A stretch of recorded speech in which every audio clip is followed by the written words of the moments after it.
infelizmente, os ataques estão acontecendo agora. A sirene soando, aquela sirene com som ensurdecedor, e, ao mesmo tempo, o sistema antiaéreo israelense entrando em ação. Só que, minha gente, são tantos e tantos mísseis que um ou outro, infelizmente, pode passar. Felipe Garrafa, imagem de agora, infelizmente, o terror ao vivo na tela da Band. Oi, Garrafa. Já em Tel Aviv, já chegam em Tel Aviv mais mísseis iranianos, e a informação que nós temos aqui é que o domo de ferro é justamente esse míssil que sai aí, ó, de baixo para cima, o Iron Dome, que está funcionando neste momento para proteger a capital de Israel. Então é justamente o domo de ferro em ação. E uma informação que chega agora de um portal de Israel, de que o primeiro-ministro Benjamin Netanyahu, primeiro-ministro de Israel, se reuniu por mais de 2 horas com membros do alto escalão do governo de Israel. É a mais longa conversa desde o início do conflito, então algo muito bem pensado, muito bem articulado, está sendo planejado por parte de Israel também, Joel. Nossa, você ouviu o estrondo agora, cara? Esse caiu. Exatamente, esse estrondo aí não é de interceptação aérea não, hein? Esse estrondo é possivelmente de algum míssil, infelizmente, tocando ao solo. Vamos tentar ouvir se as sirenes continuam soando. Não, pararam, mesmo porque o alerta já foi lançado e provavelmente a população como um todo já deve estar dentro dos bunkers. Olha aí o som ensurdecedor que eu disse a vocês. Mantenham ao vivo agora, por gentileza. Pode voltar ao vivo. O ao vivo é impressionante. Nós temos imagem do norte, lá em Haifa também, ou não? Essa câmera é de Tel Aviv. Tem alguma câmera em Haifa, Garrafa?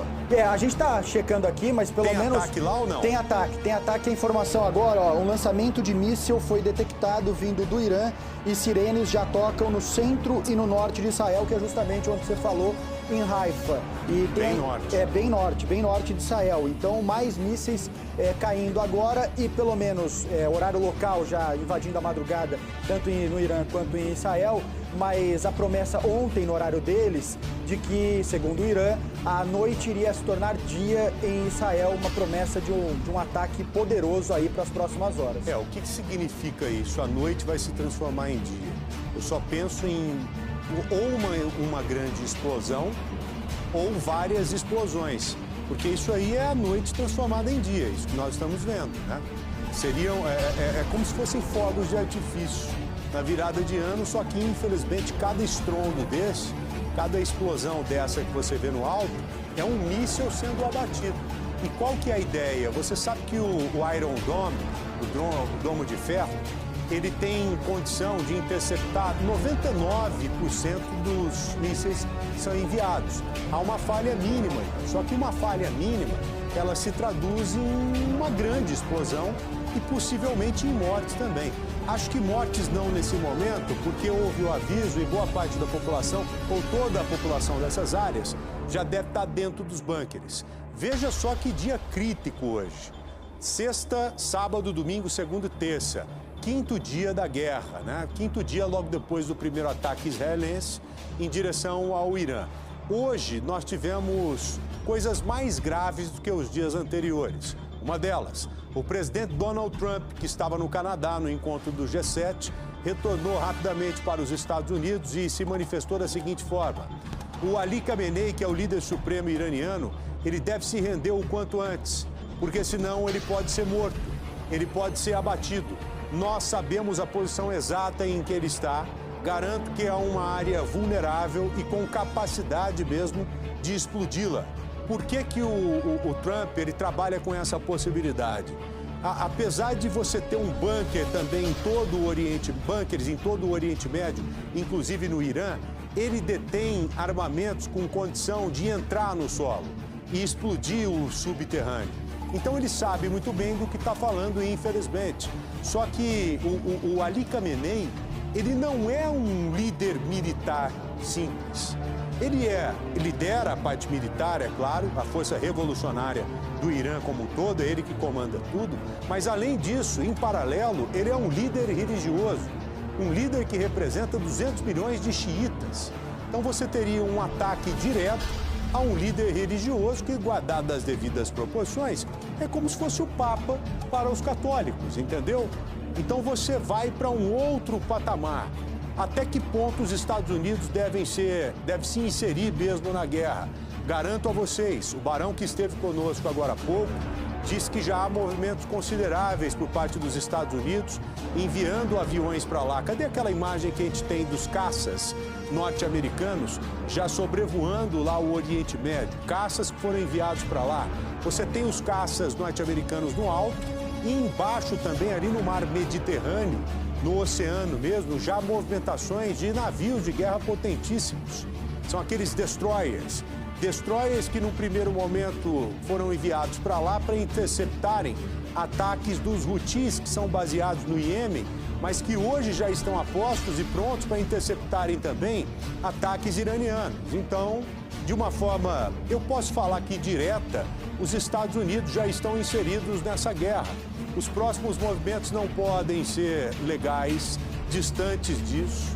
Garanto a vocês, pelo que vi de especialistas, que não há uma possibilidade de uma terceira guerra mundial, mas você há de convir comigo que sim, estamos enfrentando um momento delicado em todos os sentidos, mesmo porque nós já temos até o momento 300 pessoas, no mínimo, infelizmente mortas, a grande maioria no Irã. Qual que é o motivo dessa guerra? Segundo boa parte do mundo árabe e principalmente os Estados Unidos e Israel agora já puxando para o outro lado.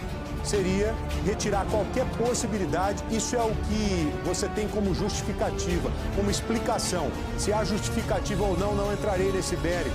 Não estou aqui para apontar ou opinar quem está certo e quem está errado. Estou me atendo aos fatos. Estados Unidos, Irã, Estados Unidos, Israel, a Europa, a Arábia Saudita, Turquia, esses países não querem de forma alguma, mesmo declarando ou não, o Irã com arma nuclear. Não quer a possibilidade de trabalhar com a possibilidade do Irã ter bomba nuclear. E a energia nuclear, ela é trabalhada de algumas formas, para fim civil e para fim militar. Hoje, o Irã, ele enriquece o urânio, acelera as partículas de urânio a um patamar que vai além do fim civil, entendeu? É aí que mora a origem dessa nova guerra, infelizmente. Guerra que se traduz do jeito que você está vendo no canto direito ao vivo. Você acompanha no canto direito ao vivo imagem de Tel Aviv, a cidade israelense sendo atacada. Boa parte dos ataques, boa parte dos mísseis está sendo interceptada, mas em algum momento uma ou outra pode passar. Tem a matéria no ponto, vamos rodar a reportagem com a atualização. A reportagem está aqui, eu vou rodar agora. Acho que dá para manter o ao vivo em algum momento ali na janela ou tela dividida. E depois da reportagem, o Felipe Garrafa com mais atualização. Você já tem mais informações de momento aí, Garrafa? Tem sim, Joel. Israel acaba de se pronunciar, pelo menos pela rede social, e a Força de Defesa de Israel, que vale as Forças Armadas mesmo, deles, eles disseram o seguinte: adivinha que horas são? Mais uma vez, israelenses em todo o país estão correndo para se abrigar por causa de um lançamento de míssil iraniano. E segundo algumas agências de notícias internacionais, Donald Trump, presidente dos Estados Unidos, e Benjamin Netanyahu, primeiro-ministro de Israel, tiveram agora há pouco uma conversa por telefone, Joel.